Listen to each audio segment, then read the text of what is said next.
जहन में ये बात उतर जाए। मुझे एक बात बताओ, कोई वली बड़ा हो या छोटा, उसका काम क्या होता है? वली की बात कर रहा हूं मैं, ढोंगी की नहीं। वरना ऐसा ऐसा मुजाबर बैठा मजारों पे, उससे इंटरव्यू में उसने पूछ लिया, चचा एक ने अभी किसकी उम्मत हो, तो कह रहा अभी 4 दिन हुए, नया आया हूं, पता नहीं है। ये कंडीशन है, ये कंडीशन है। इसी बुनियाद पे वहां भी हमारे सुन्नियों को गालियां देते हैं। हाँ, ये कंडीशन है हमारी। वो कह रहा नया नया आया हूं, अभी पता नहीं भाई। उससे पूछा सुबहाना आता है, ये जो दम कर रहा क्या पढ़ लिया, तो कह रहा या हसन हुसैन कह रहा हूं। उसे तो छोटे शीन बड़े शीन की भी तमीज नहीं है। जिसे नाम हुसैन के लेने की तमीज ने, वो शिफा बांट रहा बैठ के। हमारी कौम अंधी हो गई, इतनी अंधी हो गई कि खुदा को भूल बैठे, ऐसे जाहिलों पे अकीदे कर लिए। बिना नमाज के अगर कुछ मिल जाता तो हुसैन सजदे में सर न कटाता। सीधी सी क्या बात है। बिना रब को राजी किए कुछ मिल जाता तो हुसैन 3 दिन की प्यास के बावजूद अपने खेमे में बैठ के कुरान न पढ़ता। कसम खा के कहता हूं, करबला में भूख भी थी, प्यास भी थी, इसलिए कि खाना भी बंद, पानी भी बंद, लेकिन कोई माई कलाल नहीं बता सकता कि करबला में कुरान और नमाज बंद हुई हो। क्या बात है, जिंदाबाद। आके कह रहा मेरे हो गए तो नमाज की जरूरत नहीं, तेरे बाप का दीन है, ये उम्मत हुजूर की है, ऐसे नहीं लुटने दिया जाएगा। बात है, ये कंडीशन है हमारी।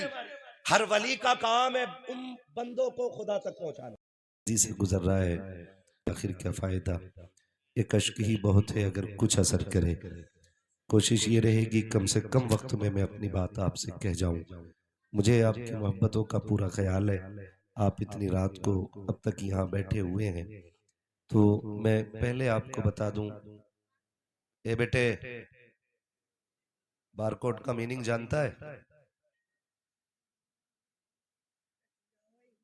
मैं आपको बता दूं, इन महफिलों में ना तो खुद से चल के आया जाता है और ना ही किसी के बुलाने पे आया जाता है। यकीन जाने, वो कहा है हमारे बुजुर्गों ने, महबूब की महफिल को महबूब सजाते हैं, आते हैं वही जिनको सरकार बुलाते हैं। और मैं एक बात हमेशा कहता हूँ और आज मैं फिर कहूँगा, अगर कोई मेरी मोहब्बत में यहाँ बैठा है तो फौरन उठ के चला जाए। अगर कोई शान अरब साहब के लिए यहाँ बैठा है तो बिल्कुल उठ के चला जाए, इसलिए कि यहाँ वो बैठे जो मदीने वाले की मोहब्बत में आके बैठा है। हुजूर के लिए जो बैठा है बस वो यहीं पे बैठा रहे, बाकी कोई नतीजा नहीं है। कोई ये सोच के बैठा हो कि भाई मौलवी की दहाड़ सुननी है, चीख सुननी है, कितने माइक फूंकता है, कितनी कुर्सी तोड़ता है, कोई मसला नहीं है। अगर हमारी औकात पूछना चाहते हो तो हमारी औकात बस इतनी है, तेरे टुकड़ों पर पले गैर की ठोकर पे न डाल, झड़कियां खाए कहाँ छोड़ के सदका तेरा।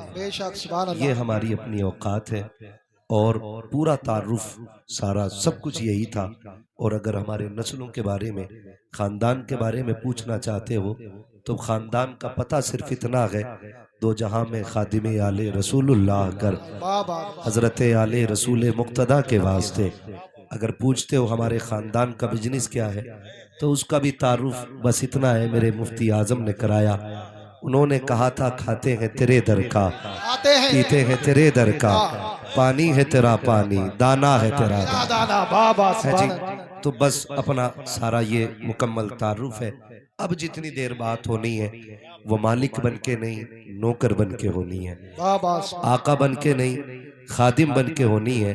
हुजूर की महफिल सजी है, नौजवानों, इस्लाह मुआशरा के नाम से ये अजीम महफिल सजी। खुदा करे हर कबीले, हर बस्ती में इसी तरह की हर साल एक महफिल सजती रहा करे, जिससे हमें अपने अकाईद और अपने नजरियात और अपने आमाल पे गौर करने का मौका मिलता रहा करे। वरना ये मैं बात कह दूं, कई बार कोई ये भी कहेगा कि आपने पूरे जलसे में नारों के सिवा किया क्या है। पूरे जलसे में शोर के अलावा किया क्या है? हम तो बस इतना जानते हैं साहिब, अपने पल्ले तो कुछ है ही नहीं और हो भी नहीं सकता है क्या औकात हमारी। हम तो उनकी दर के मंगते बन के बैठे हैं जिनकी शान ये है, कौन देता है देने को मुंह चाहिए, क्या बात, देने वाला है सच्चा, हमारा नबी, देने वाला है सच्चा हमारा नबी। हमारा नबी। साउंड चाहे कैसा ही भी है लेकिन बहुत अच्छा है, इसकी कोई शिकायत नहीं, बस बर्दाश्त करेंगे। मैं काफी थका हुआ हूँ, ये अपनी जगह है, लेकिन कभी मैं थकन का तज़किरा नहीं करता हूँ, कभी सफर नहीं बताता हूँ और मुनासिब भी नहीं समझता हूँ। कभी अपनी थकन का ख्याल आता है तो मैं सोचता हूँ मेरी थकन क्या उससे भी बड़ी है जो सफर मेरे नबी ने ताइफ का किया था। क्या हमारी थकन उससे भी ज्यादा हो गई जो हुजूर ने पैदल जा जा करके लोगों को दीन बताया था? वाह वाह, इतनी बड़ी थकन तो नहीं है ना। और जब इतनी बड़ी थकन नहीं है, मैं कसम खा के कहता हूँ, खुदा की कसम, मेरी औकात तो साइकिल भर की नहीं थी। आज जहाजों में अगर उड़ रहे हैं ना तो ये जहरा के बच्चों का सदका उड़ा रहा है, वाह वाह, सुभान अल्लाह। ये हसनैन के दर की खैरात उड़ा रही है, इसलिए कि हमारी औकात साइकिल भर की नहीं थी। ये जहाजों में किसने उड़ाया? ये सिर्फ उन्हीं का सदका है जिनका सदका जमाना खा रहा है। बड़ी अच्छी बात मुनाजिर भाई कही थी एक शायर ने, मुझे नाम नहीं पता लेकिन बात कही थी, कहा था कि ये चक्की फातिमा की चल रही है, जमाना जितना लंगर खा रहा है। ये चक्की फातिमा की चल रही है, जमाना जितना लंगर खा रहा है। हम तो यकीन करें हुजूर के नाम पे मौज करने वाले लोग हैं, हम तो उनके नाम पे रोटियां तोड़ रहे हैं। हमारे हिस्से की मेहनत तो करबला में हो गई, हमारे हिस्से की मेहनत तो उहद में हो गई, हमारे हिस्से की मेहनत तो बद्र में हो गई। हम तो खाली अब नाम के टुकड़े तोड़ रहे हैं। अल्लाह हमें जब तक जिंदा रख के हुजूर के दर का गुलाम बना के रखे। शकामी, अगर कोई ये कहे हमसे, कल आपसे ये कहे कि रात भर क्या किया था, नारे लगे थे, तो कहना अपने आकाओं के नारे भी ना लगाए तो क्या करें, उनके नारे भी ना लगाए तो क्या करें। और अच्छा नहीं लगता है, मैं मना करता हूं, हम आए तो हमारे नाम के नारे नहीं, चुपचाप चलो चुपचाप बैठो। क्या इज्जत, क्या वकार, समझे सारे लोग। जानते हो कोई इज्जत नहीं, आज पगड़ी बांधे बैठा हूं, आज लोगों ने हार डाले, फूल चढ़ाए, कोई गारंटी है मौत ईमान पे आएगी? पता है कुछ? कामयाब वो नहीं है जिसने शोहरत हासिल कर ली, कामयाब वो नहीं है जिसके चर्चे हो गए, सबसे कामयाब वो है जो कब्र में ईमान बचा के ले गया। वाह वाह वाह, सुभान अल्लाह। ये सबसे बड़ी बात है, सबसे बड़ा कामयाब वो है जो कब्र में ईमान बचा के ले गया। डॉक्टर इकबाल ने कितनी सच्ची बात कही थी, कहा था यूं तो सैयद भी हो, मिर्जा भी हो, अफगान भी हो, तुम सभी कुछ हो, बताओ कि मुसलमान भी हो। क्या बात है, हाँ, यूं तो सैयद भी हो, मिर्जा भी हो, अफगान भी हो, तुम सभी कुछ हो, बताओ कि मुसलमान भी हो। सबसे बड़ा काम है मुसलमान होना और ये सबसे जरूरी काम है। ये जो जलसे सजते हैं ना, इसमें दो बातें होती हैं, दो बातें होती हैं, दो बातें होती हैं। एक बात तो ये होती है जब याद हुजूर की आती है ना तो हम महफिल सजा के अपने नबी की बातें छेड़ के बैठ जाते हैं, क्या बात है, उनके जिक्र से कलेजे ठंडे होते हैं। और दूसरी बात यह होती है कि हम में से कितने ऐसे हैं कि जिनको वक्त मोहलत नहीं देता, कितने ऐसे हैं जिनको जरूरतों ने ठहरने नहीं दिया, कितने ऐसे हैं जिनको मजबूरियां परदेस ले गई, कितने ऐसे हैं जो हालात के हाथ मजबूर हो गए। सब तो मदरसे नहीं जा सकते ना, सब तो अब हर उम्र में दीन सीखने मदरसे नहीं जा पाते। तो हमारी कौम एक दिन जलसा रख लेती है, जो साल भर की बीमारी होती है हम एक रात दे करके हुजूर के नाम की अपनी बीमारियों का इलाज ढूंढ लिया करते हैं। वाह वाह, सुभान अल्लाह। सिर्फ ये मकसद हमारे जलसों का होता है और यही मकसद रहना भी चाहिए। ना कोई जीत है, ना कोई हार है, ना कोई आगे है, ना कोई पीछे है, ये तो रब की कुदरत है। आज गला है, दम है, आप भी सुन रहे हो, बुला रहे हो। जिस दिन सांसें टूटने लगेंगी, लहजे बिखरने लग जाएंगे, उस दिन कोई दावत देने नहीं आएगा, ये हम भी जानते हैं और हम देख रहे हैं हालात। तो फिर घमंड किस चीज का, इतराना किस चीज पे? ये ड्यूटी तब तक जब तक रब करा रहा है। और जलसा कराने वालों, महफिल में बैठने वालों, एक रात बैठ के ये मत समझना हमने इस्लाम पे एहसान किया है। एक रात उनकी महफिल में आके ये ना सोचना हमने हुजूर पे एहसान कर दिया है। ये सोच के रब की बारगाह में सजदे शुक्र अदा करना, मालिक कलमा पढ़ने वाले तो बहुत थे, टोपी लगाने वाले भी बहुत थे, तेरा एहसान है तूने महबूब की बातों के लिए हमारा इंतखाब कर लिया था। वाह वाह सुभान अल्लाह। ये कह के अपने रब का शुक्रिया अदा करना। और महफिल खत्म हो जाए ना तो किसी से मत पूछना जलसा कैसा था, कैसी रही महफिल, कामयाब थी कि नाकाम थी, कोई इंतजार न करना। बस तुमने जिस मकसद से जलसा किया है ना उसके बारे में मैं इतना कह दूं, यहां तक आप ले आए हो ना जलसे को, अब आप इतना ही कहो, रहने दो या डुबो दो, अब तो तुम्हारी जानिब कश्ती तुम्हीं पे छोड़ी, लंगर उठा दिए। सुभान अल्लाह। आका जितना हमारा काम था हम कर चुके, अब जो आपका काम है वो आप कर दें, अब जो आपका काम है वो आप कर दें। मैं कई बार ना तकलीफ होती है मुनाजिर भाई, और दिल के पपोले जल उठे सीने के दाग से, इस घर को आग लग गई घर के चिराग से। अक्सर गालियां उन्हीं को मिलती हैं जो जलसे कराते हैं, है ना। लोग बैठ के कहते हैं जाहिल हो, गवार हो, कुछ आता नहीं है, जाता नहीं है, आता होते तो तुझे ही क्यों बुलाते। भाई अगर ये इतने बड़े जानने वाले होते तो इन्हें जरूरत ही क्यों पड़ती, ये खुद नहीं जान लेते। यार कुछ सीखने के लिए बैठे, जानने के लिए आए, तभी तो बुलाया गया है, तभी तो बुलाया गया है। मैंने एक साहब को कहते सुना, माफ कीजिएगा किसी पे तंज नहीं कर रहा हूं, बस अल्लाह हमें हिदायत नसीब फरमा दे। बड़े कदम बहके हुए चल रहे हैं, इस हमाहमी के दौर में बुरी आग लगी है, एक दूसरे को नीचा करने की आग, जलील करने की आग। एक उसूल याद रखो, अल्लाह जिसे उठा देता है उसे कोई माई का लाल गिरा नहीं सकता है, और जिसे रब गिरा देता है उसे कोई माई का लाल उठा नहीं सकता, नहीं सकता। ये एक उसूल है, ये एक उसूल है। अल्लाह जिसे गिरा दे उसे कोई उठा नहीं सकता, और जिसे वो उठा दे उसे कोई गिरा नहीं सकता, नहीं सकता है। तो क्यों किसी को जलील करने पे लगे। अगर आप 2 टाइम की पढ़ रहे हो तो 1 टाइम पढ़ने वाले को जलील कहोगे, आप 5 टाइम पढ़ रहे हो तो 4 टाइम पढ़ने वाले को हकीर ठहराओगे। अगर अल्लाह ने तुम्हें तौफीक दी है ना तो तू 5 टाइम पढ़ के उसके हक में हाथ उठा के कह, अल्लाह मेरा भाई 4 टाइम आया है, इसे 5 टाइम मस्जिद में आने की। वाह वाह वाह जिंदाबाद। ये एक दर्द होना चाहिए, ये एक दर्द होना चाहिए। इसे दर्द नहीं कहता हूं मैं कि फजर पढ़ी और देख के कह रहा है भाई अब्दुल नहीं आया, कोई मस्जिद में अब्दुल नहीं आया, फला नहीं आया, क्या है ये। सिर्फ ये 10 लोगों की सब में किसी एक का नाम लेके ये बताना चाहते हो कि इसने नमाज छोड़ी है, ये कहना चाहते हो कि तुम 5 टाइम पढ़ते हो, ये बताना चाहते हो कि ये बिगड़ा हुआ है। सुनो, अल्लाह बड़ा करीम भी है, वो बड़ा बेनियाज भी है। वो मुंह पे मारने पे आए तो 50 बरस की मुंह पे मार देता है, जी, और वो बख्शने पे आए तो कुत्ते को पानी पिलाने पे बख्श देता है। सुभान अल्लाह। आप किस घमंड में, आप किस चीज में इतराए हुए हैं। आज माफ कीजिएगा, गरीब को तो मजमे में भी आगे बैठने की जगह नहीं मिलती है, और बंदा अमीर है तो फिर मिंबर पे बैठाया जाता है, और 4 चापलोस पीर कहते हैं।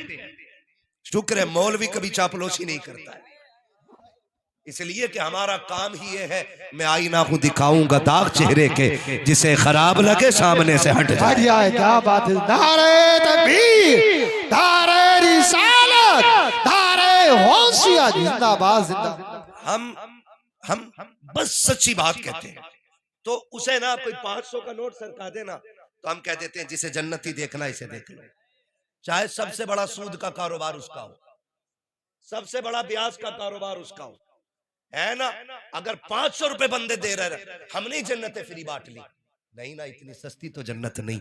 जन्नत कितनी महंगी है कभी बिलाल से पूछ, जन्नत कितनी महंगी है कभी जुनैरा से पूछ, जन्नत की कीमत क्या है कभी ख्वाब से पूछो, जन्नत कितनी महंगी है कभी 71 लाशें उठाने वाले हुसैन से पूछ, जन्नत कैसे मिलती है कभी सैयदा ज़ैनब से जाकर के पूछो, जन्नत की कीमत क्या है कभी नबी के उमर से पूछो, नबी के अबू बकर से पूछो, उस्मान से पूछ, जन्नत कितनी कीमती है ये कोई और नहीं अली बताएगा जन्नत की कीमत क्या होती है। जिंदाबाद जिंदाबाद, बहुत अच्छे, जिंदाबाद। जन्नत बांट ली, जिसके मन में आ गया दे जन्नत ले जन्नत, तेरे बाप की जन्नत है, जन्नत है रसूल पाक की, और उसे मिलेगी जिसे मुस्तफा चाहेंगे।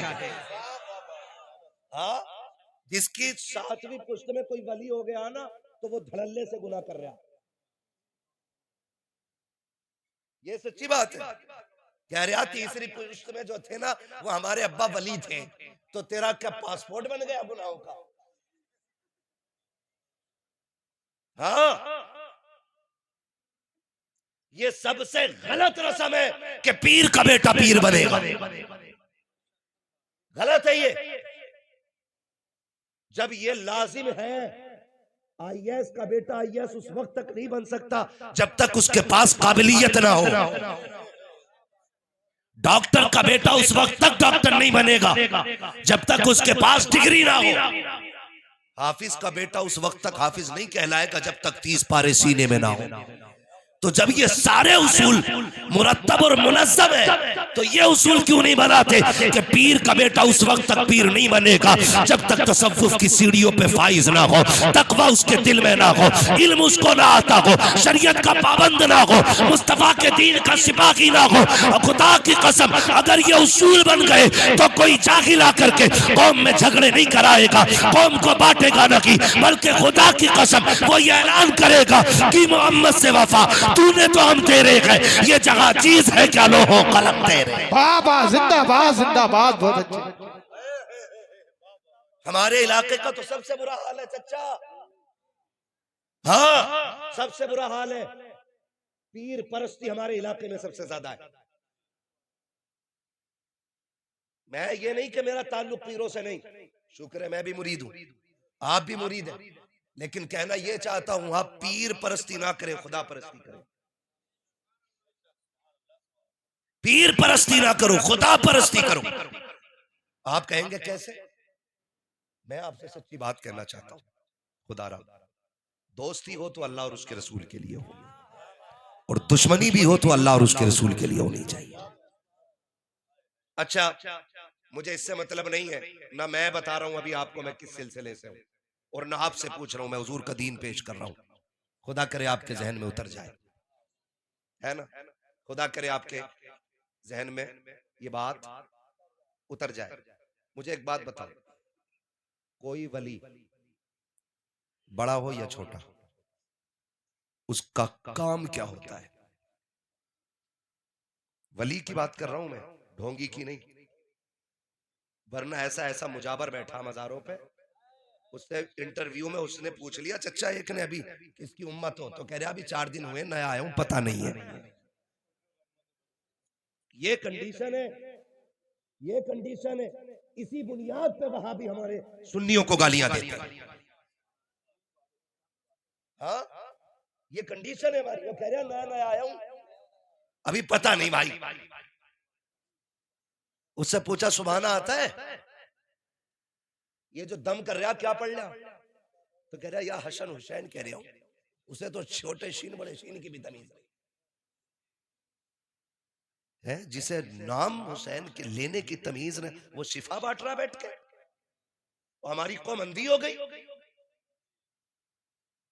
इतनी अंधी हो गई कि खुदा को भूल बैठे, ऐसे जाहिलों पे अकीदे कर लिए।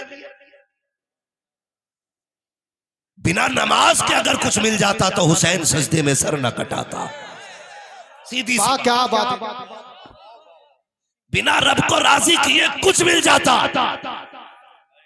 तो हुसैन 3 दिन की प्यास के बावजूद अपने खेमे में बैठ के कुरान न पढ़ता। कसम खा के कहता हूं, करबला में भूख भी थी, प्यास भी थी, इसलिए कि खाना भी बंद, पानी भी बंद, लेकिन कोई माई कलाल नहीं बता सकता कि करबला में कुरान और नमाज बंद हुई हो। क्या बात है, जिंदाबाद। आके कह रहा मेरे हो गए तो नमाज की जरूरत नहीं, तेरे बाप का दीन है, ये उम्मत हुजूर की है, ऐसे नहीं लुटने दिया जाएगा। बात है, ये कंडीशन है हमारी। हर वली का काम है उन बंदों को खुदा तक पहुंचाना। क्या काम है बंदों को? बोले सारे बंदों को, बंदों को, चिश्ती हो, कादरी हो, रजवी हो, अशमती हो, बरकाती हो, अशरफी हो, वारसी हो, साबरी हो और मदारी हो, कोई भी सिलसिले वाला है, मुझे सिलसिले से इख्तलाफ नहीं। मुझे हर उस शख्स से इख्तलाफ है जो बंदों को खुदा के दीन से दूर करता है। सीधी सी बात, जो बंदों को खुदा के दीन से दूर करता है। आज ना माफ कीजिएगा, आप भी थोड़े होश के नाखून लें। पीरों ने अपनी अपनी रोटियां सेकी है, कुछ ने इल्ला माशाअल्लाह, सारी गलत नहीं है, लेकिन कुछ ने रोटियां सेकी है। कह रहा हमारा हो गया ना तो उधर को निकल मत जाइए, उधर को निकल मत जाइए। और निकल गया तो एक चापलोस मुरीद पीछे, हजरत तुम्हारा मुरीद फला पीर के पीछे था, तो कह रहा बाईकाट कर दो उसका बाईकाट कर दो, क्योंकि हमारा मुरीद होके उधर क्यों गया। इतने दिल तंग हो गए, इतने दिल तंग हो गए। और ऐसे लोगों को पीर कहते हो, ऐसे लोगों को पीर कहते हो। खुदा की कसम पीर कहते हैं अजमेर वाले बाबा को। बाबा सुभान अल्लाह। बाबा फरीद गंजे शकर जैसा मुरीद पहले अजमेर जाता है और खाली